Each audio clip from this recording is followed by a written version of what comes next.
তো digital product আসলে কি? আমরা তো এজেন্সি বুঝি যে আমি সার্ভিস সেল করব। তো ডিজিটাল প্রোডাক্ট আসলে কি? ডিজিটাল প্রোডাক্টটা হলো এমন একটা পণ্য যার কোনো আপনার শারীরিকভাবে কোনো স্থিতি নাই। আপনি তাকে ধরতেও পারবেন না, তাকে কি করতে পারবেন না, ছোঁয়া থেকে কোনো তার ফিজিক্যালি কোনো অ্যাক্টিভিটিস দেখবেন না আপনি। সব কিছু দেখবেন কিসে? ভার্চুয়ালি। এবং ডিজিটাল প্রোডাক্টটাকে অ্যাক্সেস করার জন্য, ডিজিটাল প্রোডাক্ট তৈরি করার জন্য কি প্রয়োজন? ডিভাইস প্রয়োজন। ইলেকট্রনিক কি প্রয়োজন? ডিভাইস প্রয়োজন।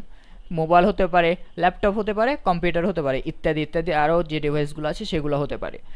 তো যেগুলাকে আমরা ফিজিক্যাল প্রোডাক্ট বলতেছি সেগুলো আমরা ফিজিক্যালি দেখতে পারবো, শারীরিক গঠন আছে, শারীরিকভাবে আমরা ধরতে পারছি, কিন্তু ডিজিটাল প্রোডাক্টে কখন আমরা ধরতে পারবো না। এইগুলা ইলেকট্রনিক ডাটার মাধ্যমে অ্যাক্সেস করতে হয়।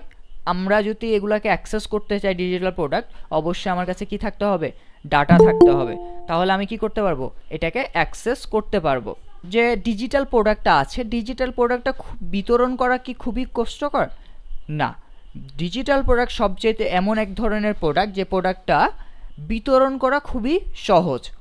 আমরা চাইলে যে কাউকে আমরা অ্যাক্সেস দিতে পারি কয়েক সেকেন্ডের মধ্যে। আমাদের প্রোডাক্টটা রেডি আছে, আমি প্রোডাক্টটা চাচ্ছি দিতে, আমি 5 জনকে যে সময় দিতে পারবো, প্রয়োজনে আমি 10 জনকে একই সময়ের মধ্যে দিতে পারবো। তাহলে এইটাই হচ্ছে কি ডিজিটাল প্রোডাক্টের কি এবং এর কিছু সুবিধা নিয়ে আমরা আলোচনা করলাম, আরও পরবর্তীতে দেখব। শুধু যদি আমরা উদাহরণ দিই, আমরা তো এখন থিওরি দেখলাম যে ডিজিটাল প্রোডাক্ট আসলে কি। তো ডিজিটাল প্রোডাক্টটা কী বা কোনগুলা, এগুলো যদি আমরা জেনে যাই তাহলে আমাদের রিয়েলাইজ করতে সুবিধা হবে যে না, এগুলাকেই বলে ডিজিটাল প্রোডাক্ট। চলেন দেখি।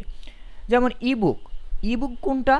যেগুলো হচ্ছে আমরা মোবাইল, পিডিএফের মাধ্যমে, ল্যাপটপের মাধ্যমে অ্যাক্সেস করে আমরা পড়ি, যেটা হাতে ধরতে পারি না কিন্তু আমরা ডিভাইসের মাধ্যমে পড়ার চেষ্টা করি, সেগুলোকে কি বলে? ইবুক বলে। ইবুকটা তাহলে কি? ইলেকট্রনিক বই যা ডিভাইসে পড়া যায়। যে কোনো ডিভাইস দিয়ে আপনাকে এটা পড়তে হবে, আপনি এটা চাইলেও হাতে ধরে পড়তে পারবেন না। তারপরে কি? সফটওয়্যার। বিভিন্ন আমরা যে কম্পিউটারে সফটওয়্যার ব্যবহার করি, আমরা যে ল্যাপটপে সফটওয়্যার ব্যবহার করি, এগুলা কি? এগুলো এক ধরনের ডিজিটাল প্রোডাক্ট। যেমন কি হতে পারে? পাওয়ার পয়েন্ট হতে পারে, আমরা সবাই বেশিরভাগ পাওয়ার পয়েন্ট চিনি, এক্সেল চিনি। তারপরে কি? এই যে ক্যানভা, আমি যে ক্যানভাটা দিয়ে ডিজাইন করছি, এটাও একটা ডিজিটাল প্রোডাক্ট। কে তৈরি করছে? এগুলার কোম্পানিগুলো তৈরি করছে। তো সফটওয়্যারও এক ধরনের ডিজিটাল প্রোডাক্ট। এবং এরপরে যেটা আসবে 3 নম্বরে, আমরা যে বিভিন্ন টেমপ্লেট বা ডিজাইন, যেমন কি হতে পারে? আমরা একটা ওয়েবসাইট বানাতে চাচ্ছি, এবং আপনাদের যে বলছি, আমাদের যখন সেমিনার চলছিল, সেমিনার চলাকালীন বলছিলাম কি একটা আপনাদেরকে ওয়েবসাইট আমরা প্রদান করব, মানে ওয়েবসাইটের থিম প্রদান করব। থিমটা কি থাকবে? থিমটা এরকম থাকবে যে আপনি চাইলে সেখানে আপনার লোগো, আপনার কন্টেন্ট, আপনার নাম সব কিছু দিয়ে আপনি বানাই ফেলতে পারবেন, ইজিলি বানাই ফেলতে পারবেন। তো তাহলে সেটা কি? এক ধরনের টেমপ্লেট, বা সেটাও এক ধরনের ডিজাইন। তো তাহলে ওয়েবসাইট হতে পারে, গ্রাফিক্স ডিজাইন হতে পারে, অন্যান্য আরও অনেক ধরনের টেমপ্লেট ডিজাইন হতে পারে। এই যে আমি একটা ডিজাইন করছি, সবগুলাই কি আমার ডিজাইন? আমি টেমপ্লেট ইউজ করে ডিজাইন করার চেষ্টা করছি আমার মতো করে। তাহলে এগুলাও একটা কি? Digital product. আপনি চাইলে যে কোনো ওয়েবসাইটের থিম বলেন, ওয়েবসাইট ল্যান্ডিং পেজ বলেন, আপনি চাইলে বানাই, আপনি একের অধিক হাজার হাজার মানুষের কাছে চাইলে একটা জিনিস বিক্রি করতে পারবেন। তো এইটাও এক ধরনের কি? Digital product. তারপরে যে টপিকটা আসতেছে যে স্টক ফটো এবং ভিডিও। আমরা যে অনেক সময় copyright free image, copyright free video, copyright free music download করতে চাই, সাউন্ড ইফেক্ট ডাউনলোড করতে চাই, সেগুলোর জন্য কি আমরা এক ধরনের ওয়েবসাইট ব্যবহার করে থাকি না? যেমন ছবি ভিডিওর জন্য আমরা কি ব্যবহার করি? পিক্সেলস ব্যবহার করি, শাটারস্টক ব্যবহার করি, আরও ইত্যাদি ইত্যাদি। তো সেক্ষেত্রে এইগুলা কি ব্যবহার করতে আমি কি ফিজিক্যালি পাচ্ছি? যে ফিজিক্যালি কোনো একটা স্টোর, আমি নিউ মার্কেটে গিয়ে এটা কিনে ফেললাম, এটা কি এরকম না। আমাকে এটা অ্যাক্সেস করতে আমার ডাটা লাগতেছে, এবং আমার একটা কি? ডিভাইস প্রয়োজন হচ্ছে। এই ডিভাইসের মাধ্যমে আমি কি? অ্যাক্সেস করছি। তারপরে কি হতে পারে? পডকাস্টও হতে পারে, সঙ্গীতও হতে পারে। যেমন কি আমরা অনেকে পডকাস্ট শুনে থাকি। পডকাস্ট কি হচ্ছে? 2-3 জনের মধ্যে কথোপকথন, একটা বিষয় বা একটা টপিকের উপরে কথোপকথন হচ্ছে। সেটা অডিওতেও শুনতে পারি, আমরা ভিডিওতেও দেখতে পারি, সেগুলোকে পডকাস্ট বলে। এবং আমরা বিভিন্ন ধরনের গান শুনে থাকি, যেগুলো কি? এই যে আমরা যেমন স্পটিফাই ব্যবহার করি অনেকে গান শোনার জন্য বা বিভিন্ন পডকাস্ট শোনার জন্য, ইউটিউব মিউজিক ব্যবহার করে থাকি। তো এগুলোও কি? এক ধরনের ডিজিটাল প্রোডাক্ট। আমরা এগুলোর মাধ্যমে কি করতে পারি? গান শুনতে পারি এবং এগুলোর মাধ্যমে কি করতে পারি, এখানে সাবস্ক্রিপশন নিতে হয় অনেকে ফ্রিতে ব্যবহার করতে পারি আমরা। তো এইটাকে অ্যাক্সেস করার জন্য আমার কি প্রয়োজন হচ্ছে, ইন্টারনেটের প্রয়োজন হচ্ছে অথবা আমার কি ডিভাইসের প্রয়োজন হচ্ছে। তাহলে এটাকে আমরা কি ধরনের বলতে পারি, ডিজিটাল প্রোডাক্ট। আরেকটা কি হতে পারে, অনলাইন কোর্স। এই যে আজকে আপনাদেরকে যে আমি লেকচার দিচ্ছি, আপনাদেরকে যে বুঝাচ্ছি বিষয়গুলা, তো এগুলা কিসের মধ্যে পড়ে যায়, এগুলা একটা অনলাইন কোর্সের মধ্যে পড়তেছে।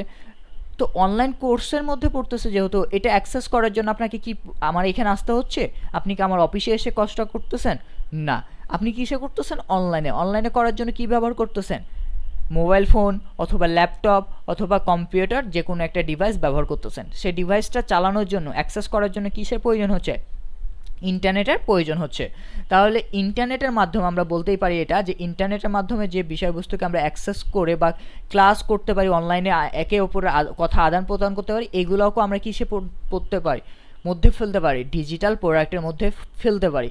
তা আমরা চাইলে অন্যের ডিজিটাল প্রোডাক্ট আমরা বিক্রি করতে পারবো, আমরা চাইলে ওয়েবসাইট বিক্রি করতে পারবো, ওয়েবসাইটের টেমপ্লেট ডিজাইন বিক্রি করতে পারবো, বিভিন্ন ইবুক বিক্রি করতে পারবো, সফটওয়্যার, অনলাইন কোর্স ইত্যাদি ইত্যাদি। আরও এই 6টা বাদেও আরও অনেক ধরনের ডিজিটাল প্রোডাক্ট আছে। আমি জাস্ট মেন কিছু ডিজিটাল প্রোডাক্ট আপনাদের সামনে তুলে ধরলাম, যাতে আমরা রিয়েলাইজ করতে পারি আসলে ডিজিটাল প্রোডাক্টটা কোনগুলা কি। তো এই যে আমরা এতক্ষণ যেগুলো আলোচনা করলাম ডিজিটাল প্রোডাক্ট কি, আশা করি বুঝছেন। তো আমরা চাইলে কি একটা সফটওয়্যার, ক্যানভার মতো একটা সফটওয়্যার বিল্ড করতে পারি না, আমরা চাইলে একটা পিক্সেলসের মতো বা শাটারস্টকের মতো ওয়েবসাইট বানায় আমরা আমাদের এখানেও ছবি বিক্রি করতে পারি। আমরা চাইলে নিজেদের বইটাকে কি ইবুক আকারে পাবলিশ করতে পারি, নিজেদের একটা অনলাইন কোর্স তৈরি করতে পারি। তো আমরা চাইলে অন্যেরও ডিজিটাল প্রোডাক্ট যারা তৈরি করে রাখছে সেগুলোও বিক্রি করতে পারি, এবং আমরা চাইলে আমাদের নিজস্ব ব্রেন বুদ্ধি কাজে লাগিয়ে আমরা কি করতে পারি, একটা প্রোডাক্ট তৈরি করতে পারি, যে প্রোডাক্টটা আমরা মার্কেটিং করে বা আমাদের দেখতে হবে নিড আছে কিনা, প্রয়োজন আছে কিনা, এবং প্রয়োজন যদি থাকে এটা মার্কেটিং করে আমরা কি করব, এই প্রোডাক্টটা লঞ্চ করব বা ইন্ট্রোডিউস করব। মানুষ কি করবে, এটাকে অ্যাপ্রোচ করবে, এটার যে কনজিউমার সেগুলো কি করবে, অ্যাপ্রোচ করবে। তাহলে আমরাও চাইলে এগুলোর মতো করে একটা ডিজিটাল প্রোডাক্ট বিল্ড করতে পারি। সেজন্য কি প্রয়োজন, আমার মেধা প্রয়োজন। আমি যদি সফটওয়্যার বিল্ড করতে যাই তাহলে সফটওয়্যার রিলেটেড আমাকে কাজ জানতে হবে। আমি যদি অনলাইনে কোর্স করাতে চাই, লঞ্চ করতে চাই, তাহলে কোর্সের কী বিষয় নিয়ে আমি কোর্স করাবো সেটা আমাকে ভালোভাবে জানতে হবে, ইত্যাদি ইত্যাদি বিষয় জানতে হচ্ছে।